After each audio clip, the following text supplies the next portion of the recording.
విశాఖ పశ్చిమ నియోజకవర్గం గోపాలపట్నంలో శ్రీకృష్ణ దేవరాయలు వంగవీటి మోహనరంగ విగ్రహాలను రాజ్యసభ సభ్యులు వైవి సుబ్బారెడ్డి మాజీ ఎంపీ బొత్స ఝాన్సీ ఆవిష్కరించారు. ఈ సందర్భంగా వైవి సుబ్బారెడ్డి మాట్లాడుతూ కాపుల అభ్యున్నతికి రాష్ట్ర ప్రభుత్వం కట్టుబడి ఉందన్నారు. కాపు నేస్తం ద్వారా మహిళలకు లబ్ధి కలిగిందన్నారు.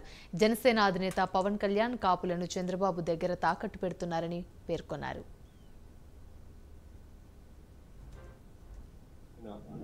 మైరా భాస్కర్రావు గారికి, అసెంబ్లీ ఇన్ఛార్జ్ అడార్ ఆనంద్ కుమార్ గారికి, మీ నియోజకవర్గ పార్లమెంట్ ఇన్ఛార్జిగా ఇటీవలే ముఖ్యమంత్రి జగన్మోహన్ రెడ్డి గారు నియమించిన బొత్స ఝాన్సీ గారికి, ఈ మధ్యనే నియమింపబడిన ఎక్స్ఎమ్మెల్యే మల్లా విజయప్రసాద్ గారికి,